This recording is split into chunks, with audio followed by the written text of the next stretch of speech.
वारुळ वगैरे आहे का इथं तेव्हा? वारुळ भरपूर आहे समजा बंधाऱ्यामध्ये. त्यांना मग बंधाऱ्यातला पण त्यांना प्रॉब्लेम येतो बरं का इकडे. उन्हाळ्यामध्ये ते वारुळ उकरून टाकायला पाहिजे पूर्ण खंदून डायरेक्ट. त्यांना हे प्रॉब्लेम येतात. मला तर नाही असं वाटत की पूर्ण हे वावरामध्ये खेळत असते. आपल्याला पण त्याने बरोबर कसं ह्याला बरोबर गोष्टी असं नाही ते एकदम सापडणार नाही ना. ते एकदम नसतं सापडत नाही. कट करून पुढे असं जात एका जागी नाही राहत.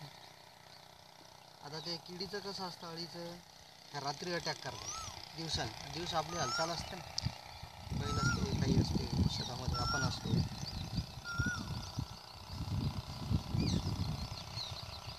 तेवढी बारीक पाहावं लागते. मोठी जरी असली ना तर तिचा कलरीच्या सारखा मातीसारखा. तेव्हा आपल्याला लक्ष देत नाही बा.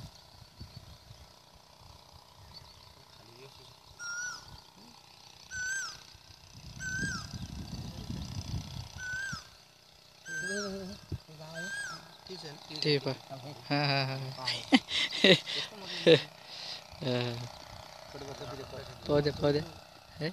एक मातीसोबत आहे.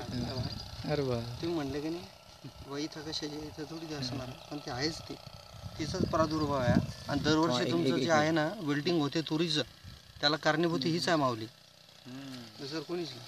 आता पण पाहा ना तुरीचं सध्या ते केलं गेलं हो ना ते